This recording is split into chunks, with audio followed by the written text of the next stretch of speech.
that they really want to, as fast as they could, they would really want to get all the priority champions. The Kha'Zix is going to be picked up because that's the usual pick whenever you see an Evelynn on the other side. So with this here, let's see.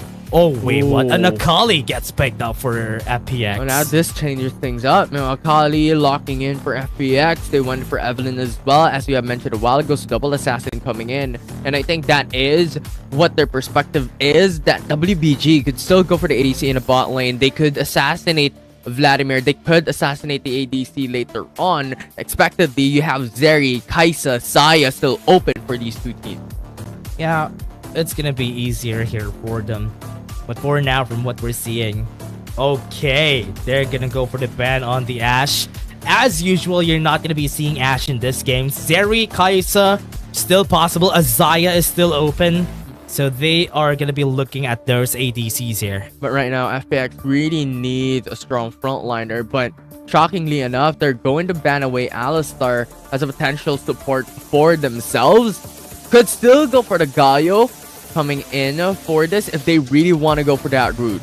Xayah with them could still go for the Rakan route as well for the side of FPX. Safe pickup, getting the Xayah gets you at least the late game in check. And one of the problems that they really need to answer here is because they pick up the Akali against the Vladimir. Constantine a while ago during the last game, the last series, was a really strong pickup. But coming into this next game, they're gonna go for an Akali. And this would really pose some problems if they don't keep this Vladimir in check. Yeah, 100%. And we saw the Evelynn play up against the Vladimir in the past week. And it's really not good showing because Evelynn's charm could be denied by Vladimir just going in with a Sanguine. And that is something that we could expect coming here into game number 1. Yeah, and that as you said, that is the reason why it's super hard to be playing around it. That's why what I'm really scared of here for them is how they play around the Vladimir, considering that they have a Camille and Kha'Zix together with a Galio. They have a good early game here for the side of Weibo Gaming, and just let the Vladimir and the Zeri get stronger. And now with Galio locked in by WBG, Rakan will be the perspective for FPX for a strong frontliner, and Braum really fits that role well. Yeah, they need somebody to protect that Xayah. They do have enough damage already, but they do... One of the problems that they're gonna have here is they don't have any instant CC that they're gonna have. Yes, they have the Glacial Fissure. Yes, they have the Ruthless Predator. But there's a lot of targets that you need to really go for here, which is gonna be a problem. Yeah, and the thing is, Zeri is not that easy to be active, right? Because Zeri is one of the most mobile champions coming into League of Legends Wild Rift at the moment. Yes, you have the likes of Xayah as well, but the thing is, Zeri could just jump over the walls, could engage in these team fights, and could just go into the engage unannounced. And that is something that WBG also has to be wary about. Yeah, and they have to be careful whenever that happens though, because when you get access to the backline, or at least get access to the Zeri as you can. Yes, you have the Akali and the Evelynn. That is really possible, which is why I think it's a good thing that they got the Xayah for themselves, so that Shingdo 7 could easily get the kill that they want. We'll see if they can perform with this lineup here in game number 1, because game number 1 would really be the start of the momentum for any of these two teams coming into the series.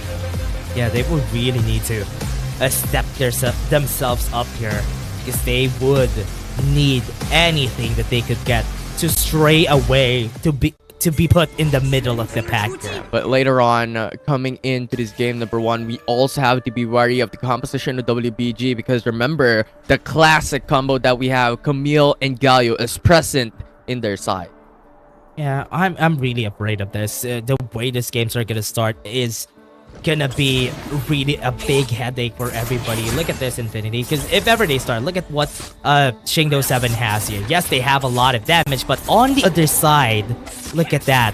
They are already here. Shingdo 7 is very smart doing this. Yeah, it's really clever, because the thing is, coming at a level 1, Vladimir couldn't deny it, because first things first, he doesn't have any Sanguine pull yet. And if he ever goes into Shingdo 7, you still have that strong suit coming in from Akali to just push the wave and then go for the response. It's really just a clever move coming in from FPX overall, going into the blue buff, denying it away from Kha'Zix as well, and really just funneling towards Dawn 128.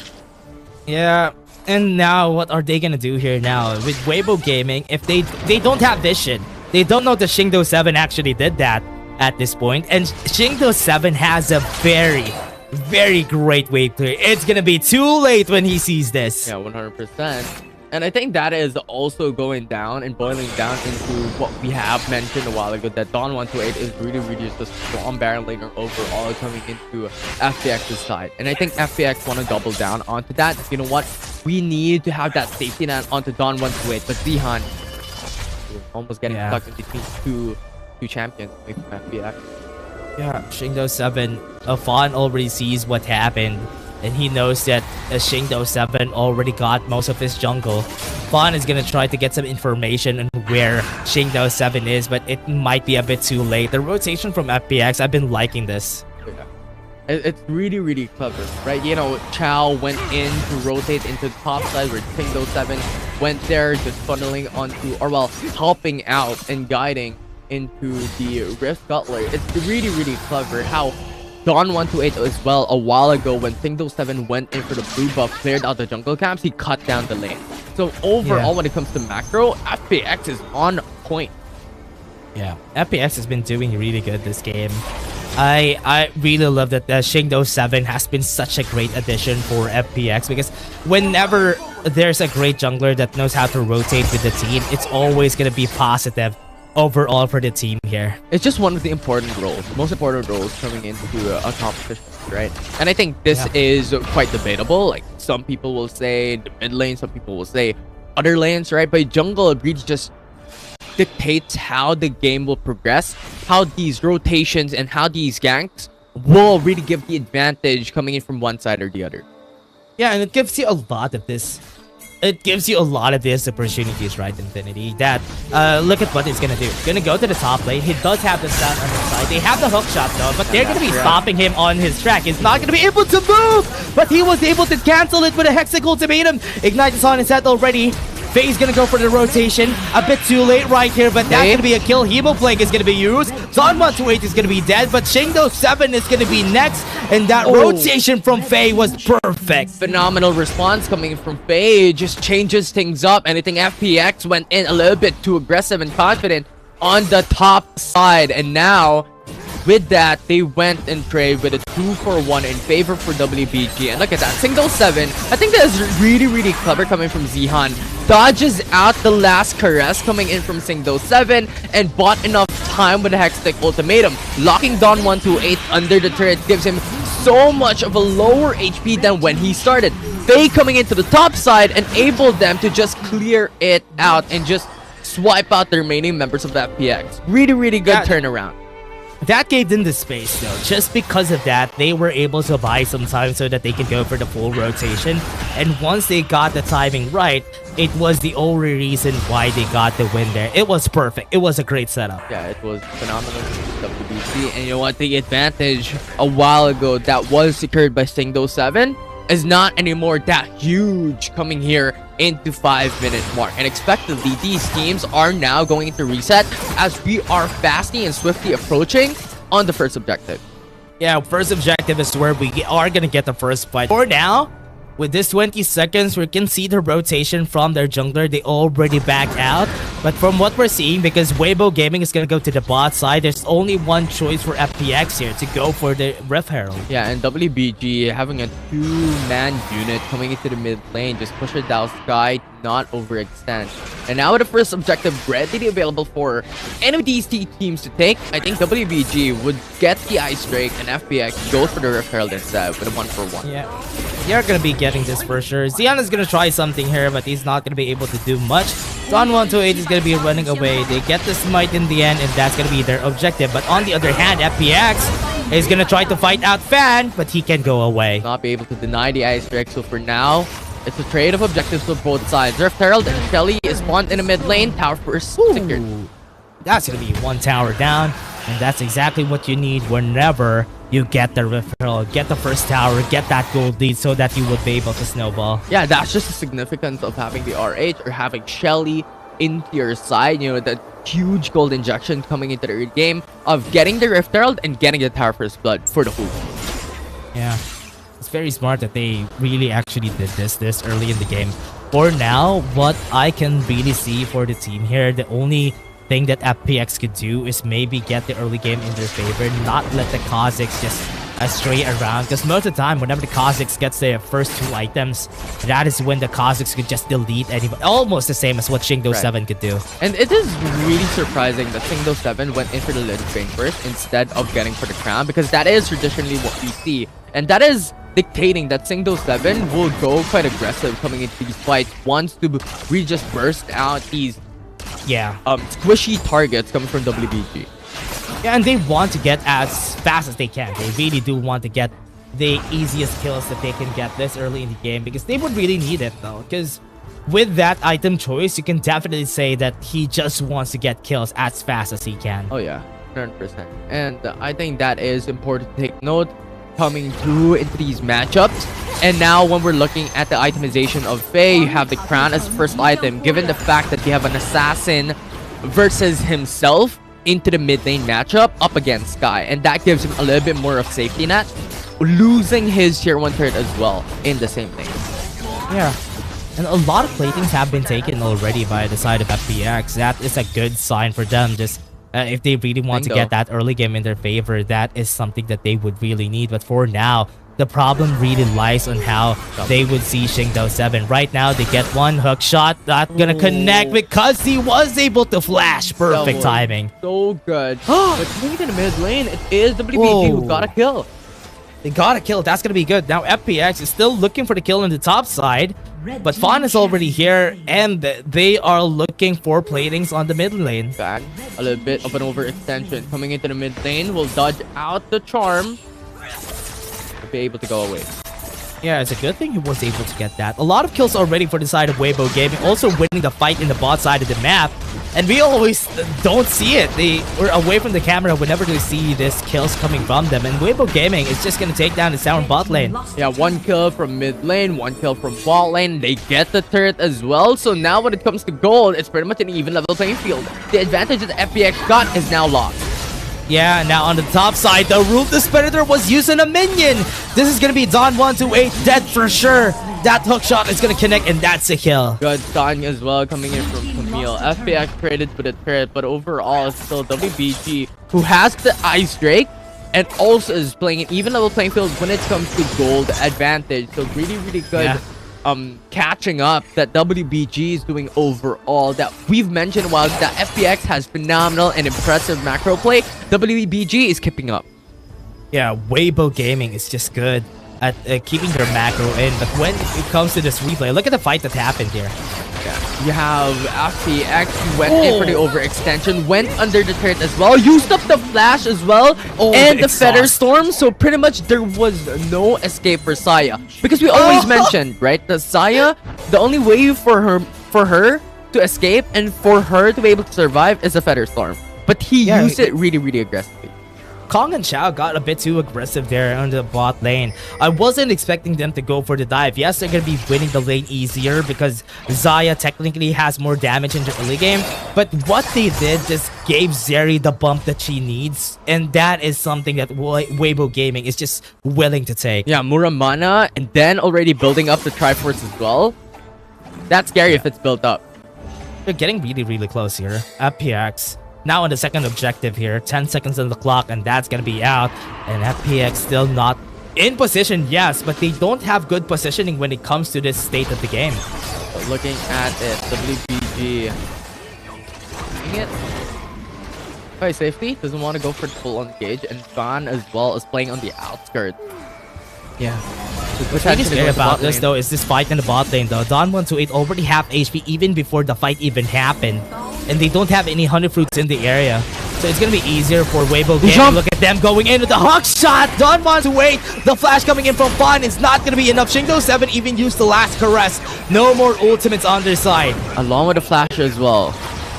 Now, the Infernal Drake being still started by WBG. Resets are still not happening. TP's coming in. Yeah, teleport's going to come in.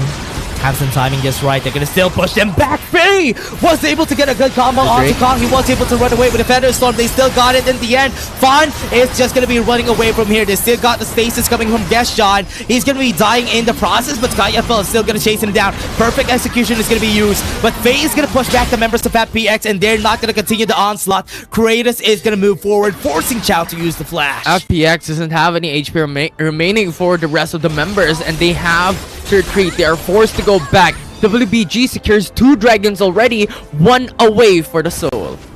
Soul is going to be 1 away, and let's see what happened already on that fight. Yeah, it's really unfortunate because Single 7 doesn't have Last Caress and doesn't have Flash, and now FPX has so much of a disadvantage coming into this fight as well. Don 128 came out a little bit late, so WBG was able to get the turret in Jetchan's and fans' favor, going into the Dragon Pit, just zoning away the enemy team.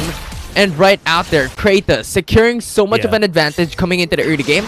Now secures so much damage as well that FPX has to retreat. Yeah, Sean, concussive blows. 1 more. That's a bit too late. Ultra Shock Laser is going to be used, but on the other side, though, he tried to go for a hero's entrance, but was not well timed. It's really unfortunate. And once again, FPX securing a kill. We still have to remember, it is WBG who has 2 dragons already in their favor. Geisha Fisher. Kong with the Glacial Fisher from Chao finishes the kill. 2 kills for FPX. And now they get another turret. And so far, I'm liking what FPX doing. They lost a dragon, but they're still looking for these values in turn of kills and in turn of turrets. And so far, FPX is still also keeping up, not giving a huge advantage to the side of WBG.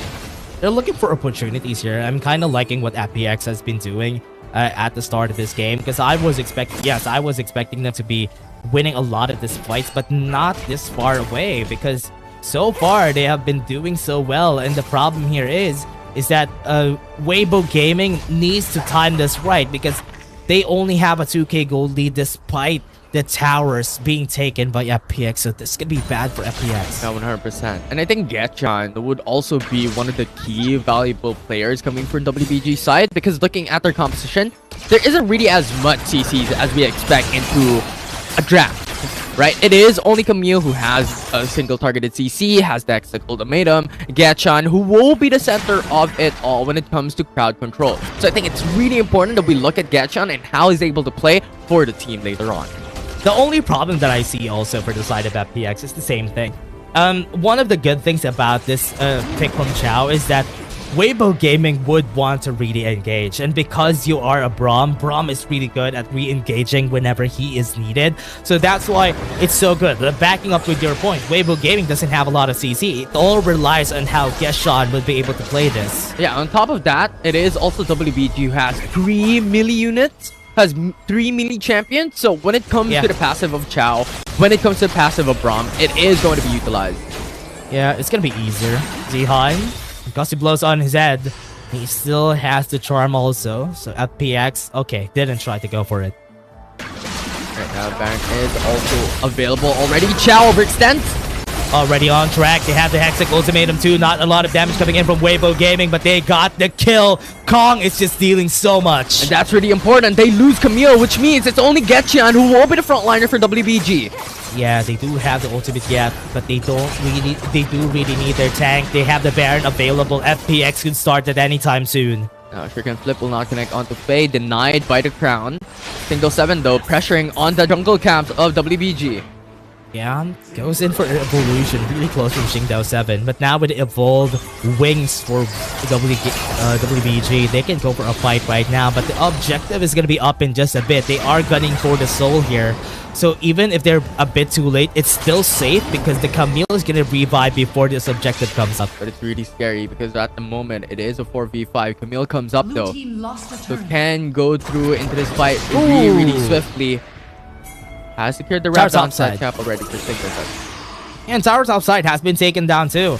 So that's going to be good here. Geshan is going to be chased down by Chao. They use the Glacial Fissure on the other side to stop Kratos from dealing more damage. He already used the Lightning Crash this part of the game, so this is going to be bad for them. Kong is super low, and Geshan is going to be chased down. They lose a bit of their damage, but it's still a 4v4. A huge chunk of damage lost for the side of FPX. They're going to have a much harder time to take the Mountain Drake. But Fan is still controlling the Dragon's Pit. Yeah, they got the honey fruit right now. The Faye is going to be chased down. Doesn't have the Hemo Plague anymore. It's going to be stunned to death. They still have Geshan going in, but it's still a bit too late. Soul is going to be denied, and FPX takes it. That's really nice coming in from FPX. It was almost a near miss coming for the side of FPX. The Smite did not secure the Drake, but Kong did. Last caress. Ooh, almost getting the kill on Fawn, and Shingdo7 showing up this game. Really close there. And now FPX secures their advantage once more.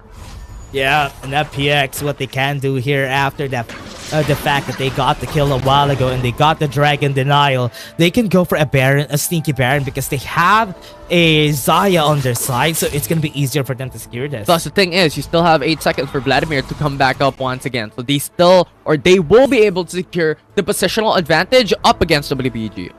Yeah, what they want to do here for their side is just to slow the game down. FPX has the disadvantage a while ago because they got 4 towers, but now it's looking like Weibo Gaming is struggling because they haven't taken down the turret on the mid lane yet, and that gives them less options compared to FPX. 100%. But for now, looking at the build itemization as well, we have to be wary of how Zeri is now building. Already secured the 3-item power spike that we are looking for. So WBG, when it comes to the damage output, has just so much already coming into 17 minutes just because of Faye. Yeah.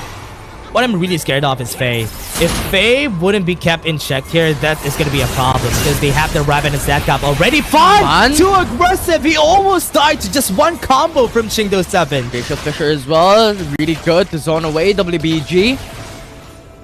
And everyone's just playing it a little bit more of a tag here. It doesn't want to go for the full engage considering Baron is still up. Do some ultimates. But now the problem is they don't have any vision on the Baron, which could really pose a threat for them later on. Have a lot of members really far up ahead. But FPX is not hesitating to get this position. Oh, but I don't like this coming in from Kong and Chow. That's really scary. It's a good thing they didn't have vision there, because if they had vision, that could have been a kill. 100%. Or kills. What, 2v5? 2v4? Yeah. That was really scary, but in the end of the day, it's FPX who was able to just go out unscathed. One of the things that we can look at here is that FPX doesn't have vision on the jungle side right here of Weibo Gaming. Is being chased down every 1v1. Shingdo7 is winning. FPX right out of the get-go already has the advantage because of the HP that was lost for their jungler. Super low now.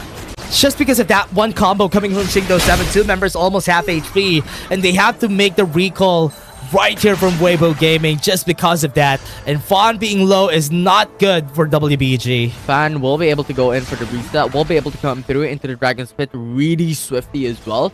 So not at all a huge advantage for FPX, but we're looking at the situation right now. It's FPX who has a position advantage, who's able to carry down the vision on the Dragon's Pit.